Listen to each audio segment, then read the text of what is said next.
All right, guys, so we're going to be covering the week of January 25th right now. On Monday, we're going to be doing squat cleans or power cleans to front squats. So we're actually starting the week the same way we're ending the week. There's going to be some sort of clean, and for the advanced, it's going to be touch and go, but I'll get to that in a minute or so.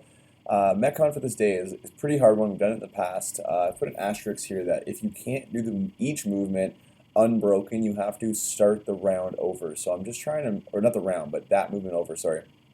You need to make sure that when you're picking your weights, when you're picking whether or not to do it RX or what you're doing, whatever modification, I want you guys to learn how to actually pace things and pick your modifications properly. So that's the point of that. So if whether it's the handstand push-ups, the squat cleans, whatever it may be, if you're not able to do that unbroken, you have to restart that movement all over again. So if you're almost done the 7 kettlebell swings, but you just can't do 7 in a row, I want you guys scaling that back to learn that's very important for your training and getting better, is to actually pick the proper weights and whatnot.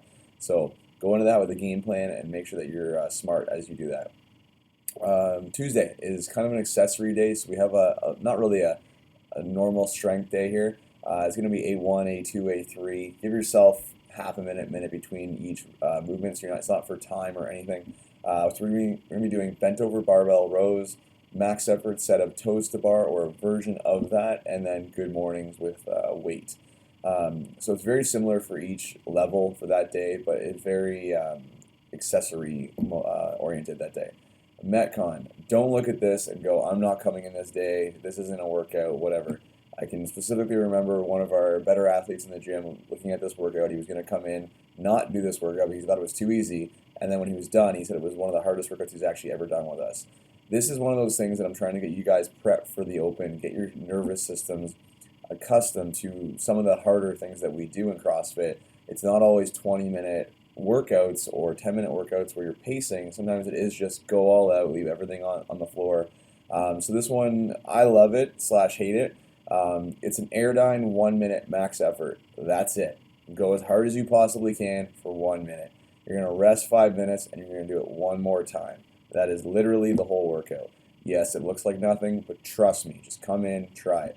If you're brand new, if you're a beginner, I've actually upped to 2 minutes. There's a reason for that. It has to do with the fact that you guys aren't able to actually produce the kind of output that an advanced person has, or sorry, can do, and you're going to need a little bit longer to hit that threshold. So 2 minutes is max effort, rest 5 minutes, and then 2 minutes again. A little bit different, but same stimulus on your body as a beginner.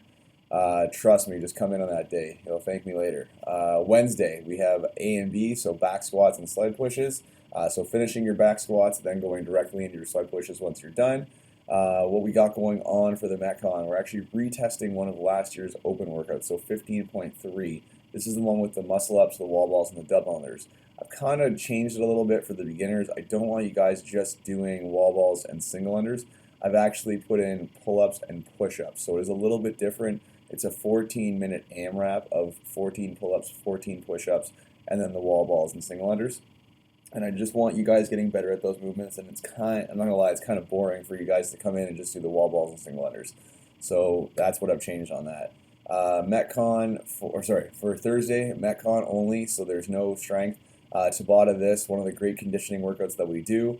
We did this last time in November. It's been a couple of months, so you guys definitely check back in your records to see what you did last time. The goal always for this is to beat it by 1 rep only for each one. Don't get greedy and then you try to beat it by 2 or 3 and then you end up getting a worse score than last time. So definitely look back in your books going in that one. Friday is overhead squats. I don't usually program anything with overhead squats, so we're just going to focus on the technique of that. Beginners, you guys are just doing back squats.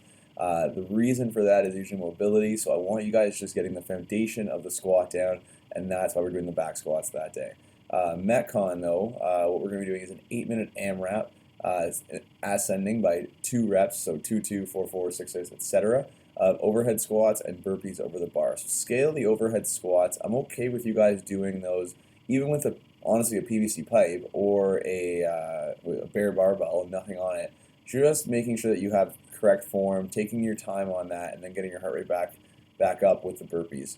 If you can't do it with a PVC pipe or with a bare barbell, it's going to be dumbbell front squats and just regular burpees. As I mentioned before, Saturday is going to be touch and go power cleans.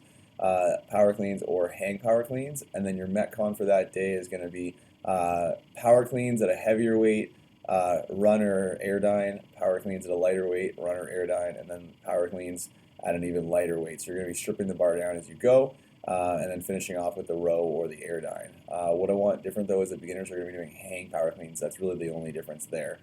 So make sure you're choosing 3 different weights as you go through, and the first set, unless you're going RX, should not be something like unbroken. It's 10 at 205 and 145. So if you're using those weights, do whatever you want. If you do unbroken, awesome. But if you're scaling for any reason, do not make it easy. Make sure that those are heavier weights to start. That is it, and we will see you guys in the gym.